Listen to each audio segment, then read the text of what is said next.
Oh, yes. Why shouldn't I? Any reason why not? Have you ever taken LSD? No. I've thought about it. I've talked with many people who have taken it. And I have read Finnegan's Wake aloud at a time when takers of LSD said that is just like LSD. So I've begun to feel that LSD may just be the lazy man's form of Finnegan's Wake. You said that bad news was indispensable to newspapers. Is the same thing true for television? Well, it's like saying if TV is a cool medium, then you can't use it for hot jobs.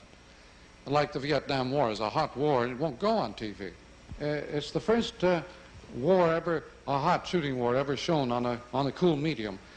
The cool medium involves the whole audience so deeply they find war unbearable.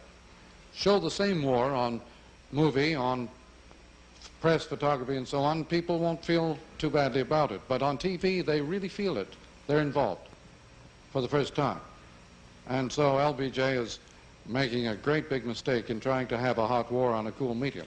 What should Canada do to be taken more seriously in the world? When you say what should Canada do to be taken more seriously, I think we're very lucky to be a backward country. At a time like this, the less involved, the less hot, the less you are in the midst of the big events, surely the better off you are. No, I think it's a great asset. Also, when you are out of the main swim, as it were, you have a much better opportunity of seeing what's going on. Canadians have a tremendous opportunity to observe what's really happening in the world.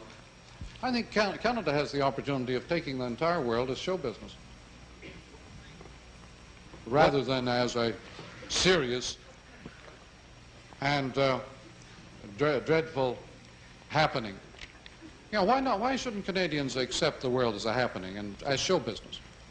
What do you think Marshall McLuhan ought to do if he wants to be taken more seriously in the world today? Marshall McLuhan is taken far too seriously.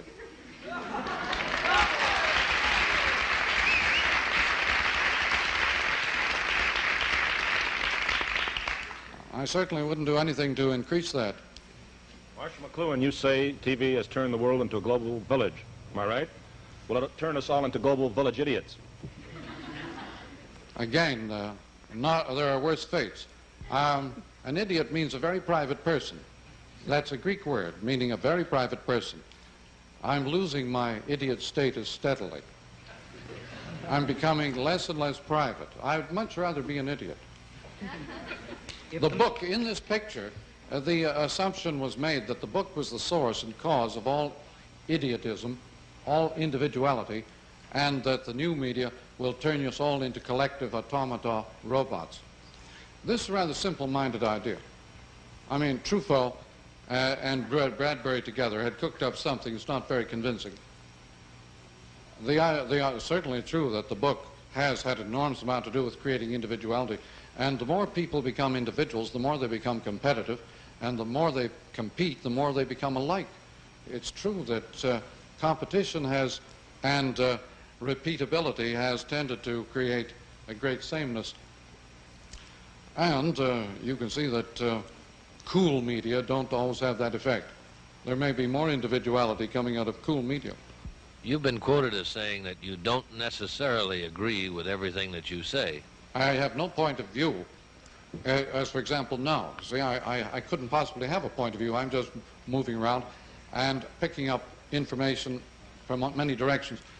No, a point of view means a static fixed position, and you can't have a static fixed position in the electric age. It's impossible to have a point of view in the electric age and have any meaning at all. You've got to be everywhere at once, whether you like it or not. You have to be participating in everything going on at the same time, and that is not a point of view. Would it really matter if someone burned all the books in the world?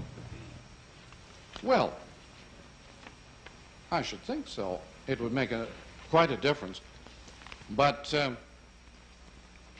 the possibility of recreating libraries has now become fantastically real. For example, all the books in the world can be put on a single desktop, 20 million. 20 million books can now be put open, every page, on single desktop by microfilm. The sort of things that are happening make that picture, that truthful picture, look rather obsolete. They still think of books as made as bound paper objects, but in the new microfilm age, microcard age and so on, the book is taking on a totally new meaning. In the age of Xerox, the book takes on a totally new meaning. It becomes an information service. It ceases to be a package. The book is no longer a package. It's information service. Why do you say Canada is a backward country? Oh, I'm using that term whimsically, meaning we are born in the 19th century, we're of 19th century origin, and we stayed there.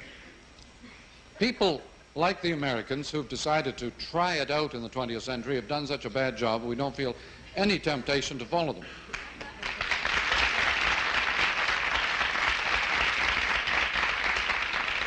But notice, for example, in British Columbia, they never had a 19th century.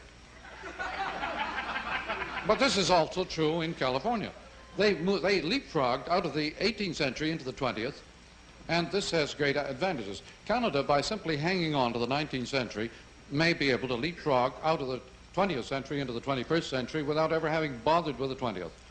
And this, I think, might be a huge advantage. If we can only hold...